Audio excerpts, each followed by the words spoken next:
Welcome back, my dear students. Today I'll be covering up with the practical number 8. So, the purpose of this practical is which helps you to analyze the sales date by date, and it can extract the date based features, that is year, month, day, weekday, and also calculate the total sales for each month. So, this is the question. The code is import pandas as PD. Data is equal to date sales. So, again, I created a data set which has date and sales, similar like my dictionary.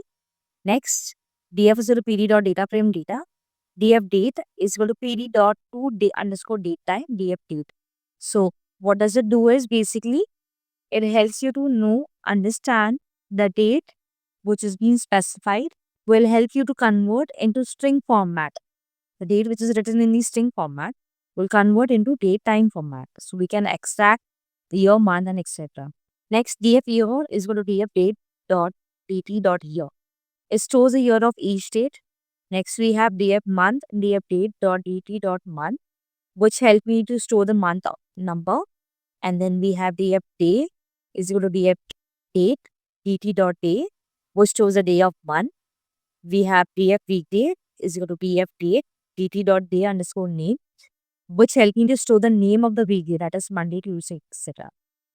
Then monthly underscore sales df dot group by date dot dt to underscore period m sales dot sum. So it is going to calculate the monthly sales aggregation, which converts the data as per the sales and calculates it. Print df print monthly underscore sales. So what does it do? So you can see the date in January 2021 and January 2021, 5th Jan and 15th Jan at different sales. So it will calculate and give me the total. So that is what it's going to display in your monthly sales. So date, sales, year, month, day, and weekday is my raw data. And you can see date and the total sales which has happened.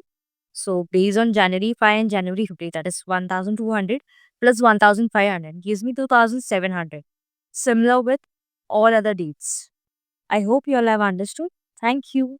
We'll see you in the next video.